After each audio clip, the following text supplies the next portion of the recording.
नाही आणि नाही पडला तरी काय पिकत नाही। आपल्याकडे काय आहे? एक चिपडी बायको आणि 2 शेवटी पोरं।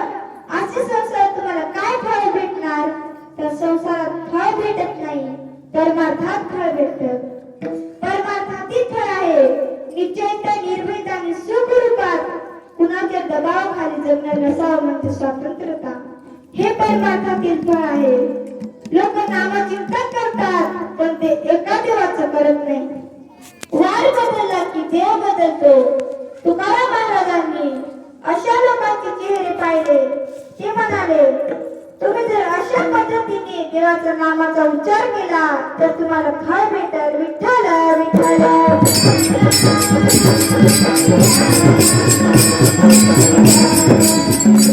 थोडीली गौरी तैशी दिली तोंडावरी।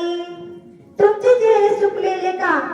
कारण जो देवाचं नामस्मरण करतो ना त्या माणसाचा चेहरा वेगळा असतो। तुम्ही जर आरतीला गेलेत ना तर जोग महाराज, शांती ब्रह्म, मारुती बाबा राहतात। त्यांचा वय आता 92 ते 93च्या घरात आहे। ते कितीही पैसे द्या ते जवळ ठेवत नाही।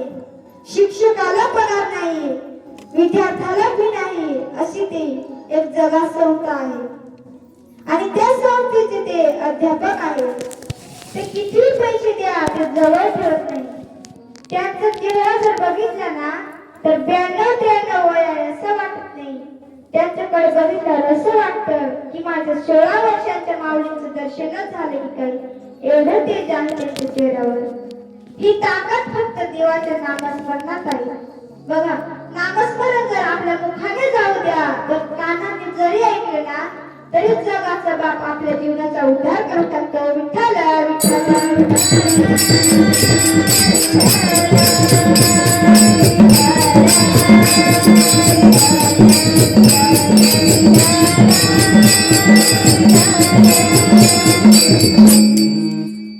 एक दृष्टांत सांगते, लक्षपूर्वक ऐका। एका तरुणाची वरात चाललेली होती। ती पूर्वीची वरात होती। पूर्वीची वरात बैलगाडीतून असायची। पूर्वीचा असा तो नवरदेव, बहादर तपीदार दिशा, तब्येत असा पूर्वीचा नवरदेव।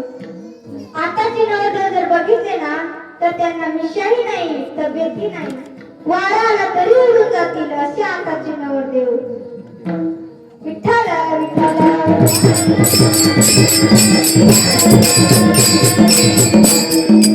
आणि त्या नवरदेवाची पत्नी दिसायला खूप सुंदर होती आणि त्यातल्या